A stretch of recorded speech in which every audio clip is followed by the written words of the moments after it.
My God, why have you forsaken me? Here we all are, in the midst of this global and local coronavirus pandemic. It has had us all witness and feel our own peril and sorrow. At times it's been hard to sense God's presence in all this, and God's presence has been further obscured by those who have tried to define God as present in ways and places where God isn't present. God does not will such widespread tragedy, nor does God give clear answers as to why or how this has come upon us. What we relearn as we experience Holy Week and Easter in the midst of this pandemic is that what God does give us is God's self, God's very being, especially in the midst of tragedy. Jesus neither tolerated nor condoned callous reactions and insensitive interpretations of the news. For him, untimely deaths by natural causes, or by evildoers, or by accident, are not to be considered as divine punishments for sin, or intentional tests of our faith.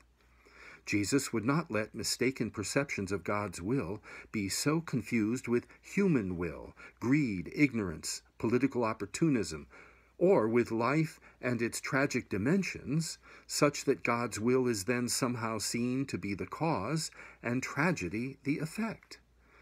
To be sure, violence begets violence, and life is sometimes consequential. And yet, those who live by the sword tend to die by the sword. But so much else of life is not causal. An earthquake fault is not anyone's fault, nor is a virus called COVID-19. It is neither connected to human sin nor to the will of an all-loving and merciful God. As we come to the climax of Holy Week, we again witness Jesus, who, when publicly nailed on a Roman cross in the midst of his own tragic circumstances, cannot hold back his own agonizing cry, my God, why have you forsaken me?" This tragic scene reveals that the greatest power is not some divine protective intervention acting upon the world, but rather an agonizing, suffering, yet redeeming and supporting, healing and restoring love acting from within. Through God's incarnate love, God's gift to us of God's own being. God gives minimum protection, it seems, but offers maximum support, as God offers his very being as God's way of intervention. God also enlists the support of so many who come to help, such as first responders, medical personnel and suppliers, and all who offer assistance in so many other ways. It is out of the seeming absence of God that God becomes present. In all this, nobody escapes being wounded. A stanza in the Leonard Cohen song Anthem reads, "Ring the bells that still can ring, forget your perfect offering. There is a crack in everything. That's how the light gets in. That's also how the light gets out, when our hearts have been cracked open. We are all wounded people, being broken open, whether physically, emotionally, mentally, spiritually, or economically. This pandemic has wounded us all, more or less, and reminds us how vulnerable we all are.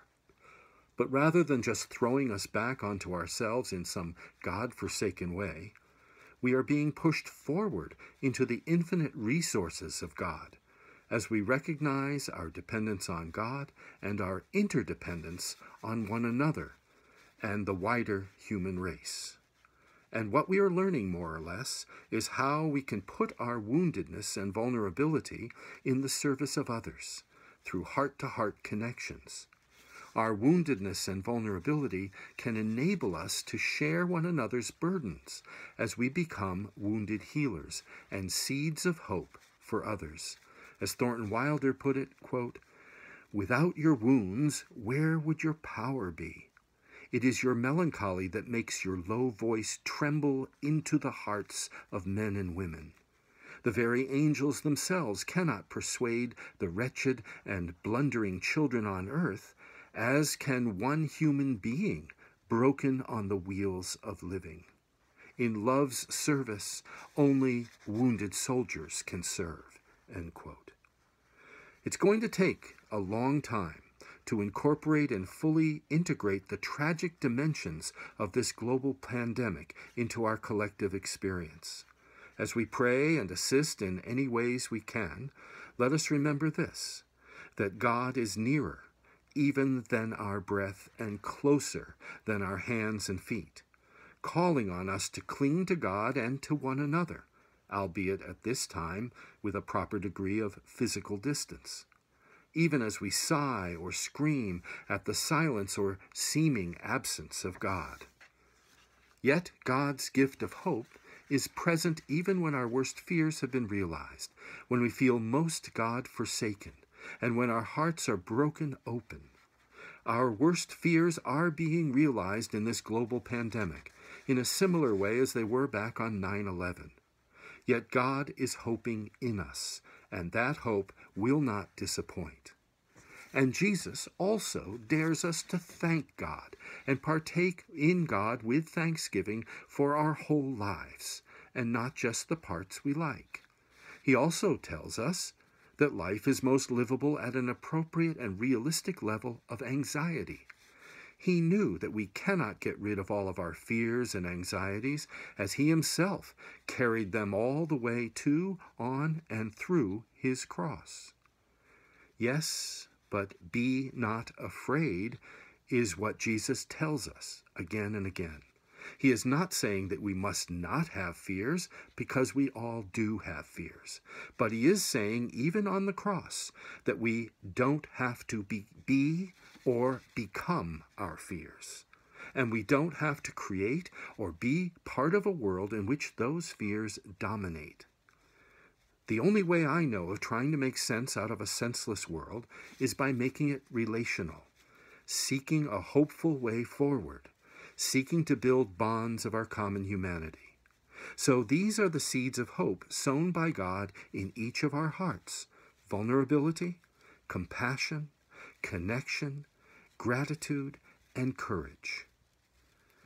Discovered in the midst of our most God-forsaken moments, when our worst fears are being realized, and when our hearts are cracked open. As Elie Wiesel stated, we must look for hope. As a great Hasidic master said, if you look for the spark, you will find it in the ashes. With God's hope and purpose and power guiding us, may God bless us all.